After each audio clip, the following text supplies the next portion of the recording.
Ashton.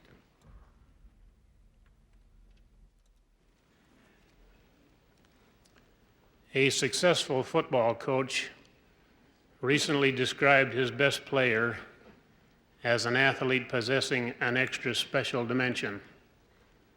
Besides being a great team man, I was told he performs well for himself. He possesses all of the necessary physical and mental ingredients for success. He has personal pride and a good self-image. He has the bearing and self-conduct patterns that prompt his fellow team members and friends to say, he's well balanced. He knows where he is going and how to get there. Proper self-management is a great virtue, which can lead to personal pride. Personal pride is a great motivator. It is a virtue to understand who we are and to conduct ourselves accordingly. To be created in God's image is a tremendous blessing with accompanying choice responsibilities.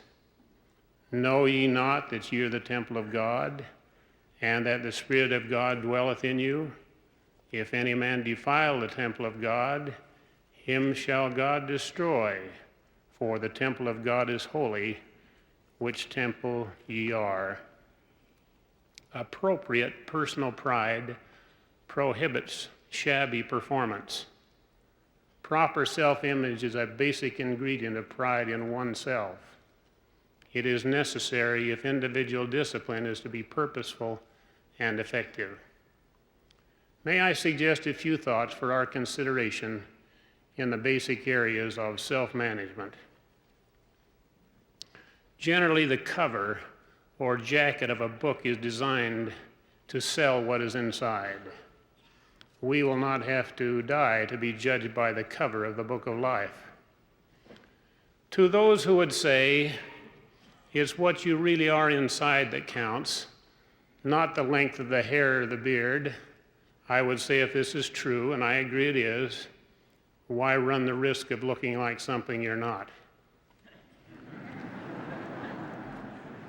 In working with others in regard to personal appearance, change can usually be brought about more quickly by courteously appealing to pride, impression, and image. Self-image is often enhanced by the clothing worn. Appropriate, modest, flattering, and comfortable apparel helps a person feel good about himself. To be overdressed or immodestly dressed may create wrong impressions and improper identification. Improper clothing may also lead to wrong actions. I have always had a special amount of admiration and respect for the blind friends who, even though they were unable to see themselves or others, yet they appear neat, well-dressed, and well-groomed. The individual or someone in that person's life is trying to help the blind person feel good about himself. We do ourselves and others a great injustice when we appear to be what we are not. Reasonable questions to ask oneself could well be, can I be proud of my appearance? Do my clothes properly introduce me?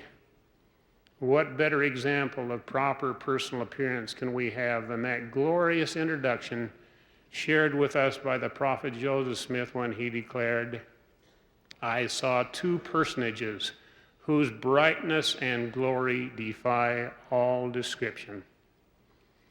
Taking the time to prepare oneself to look one's best for all occasions is grooming at its best.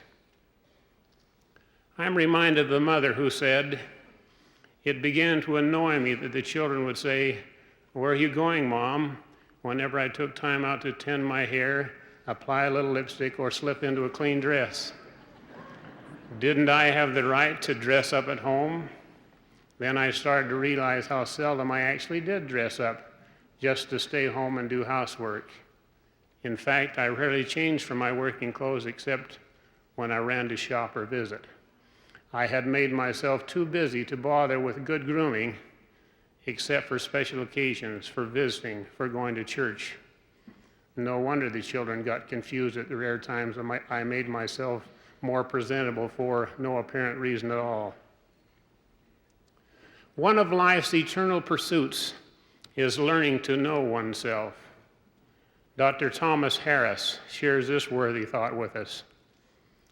Most people never fulfill their human promise and potential because they remain perpetually helpless children, overwhelmed by a sense of inferiority. The feeling of being okay does not imply that the person has risen above all his faults and emotional problems.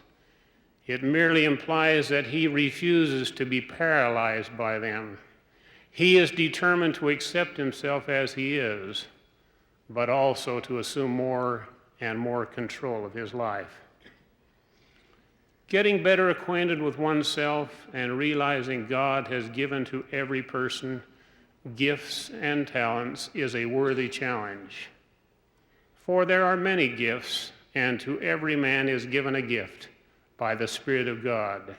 To one is given one, and to some is given another, that all may be profited thereby. To be aware of one's limitations and potentials on a continuing basis will help in improved self-esteem. We need to be constantly aware of the fact that we are children of God. He knows us. He hears us. He loves us. Proper self-image will help us keep our habits, lives, and souls directed in happy paths. How proud we should be in the knowledge that we have God-like attributes. It was Abraham Lincoln who said, "It's difficult to make a man miserable while he feels he is worthy of himself and claims kindred to the great God who made him." Our obligation is to avoid self-pity, self-judgment, and self-indulgence. If we properly understand our relationship to God and His to us, we will not have moments, days, or lives spent in wondering, what have I done to deserve this? What does God have against me? Or why wasn't I born with the talents of my friends? There needs to be a willingness and ability on the part of all of us to properly relate to others in families, neighborhoods, and organization. Courtesy and self-respect are necessary ingredients. We need the humble approach in dealing with others. Proper self-management will permit us to be a team member first, a coach, captain, or superstar second. In this relationship and way of life, the truth, "If you're not one, you're not mine," takes on new significance. Another important part of meaningful self-management is self-discipline, and the only discipline that really works is self-discipline. What can give greater satisfaction in life than mastery and self-conduct? Good health habits, integrity, bearing, mannerisms, conversation, and self-control can be powerful assets in one's personal balance sheet. These traits outwardly reflect the views of the management. Integrity within oneself makes it possible for honesty with God, family, and all other daily associates. A person who has integrity within himself will also have it in relationship with all others. A person walks uprightly only when he is moving in the right direction. We need to know where we are going at all times and under all conditions. One avoids the appearance of evil as he trods paths that lead up and on rather than down and out. Being anxiously engaged in worthy causes and seeking first the kingdom of God are eternal and external evidences of proper self-management and a proper application of personal resources.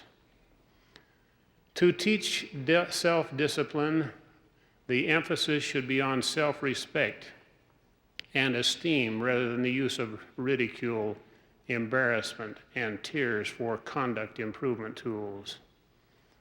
One of the greatest tragedies that can come in human life is the destruction of self-respect. This destruction is often self-inflicted. Elevated expressions of human feelings, example, and courtesy build self-respect. People are lifted when they are treated as if they already were what they could be. It is my experience that most thinking people respond better to friendly persuasion than to threats or abuse.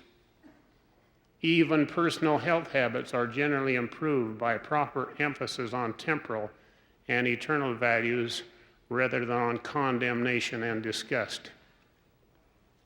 Overweight people should be encouraged concerning appearance and health advantage of appropriate diet and trimness.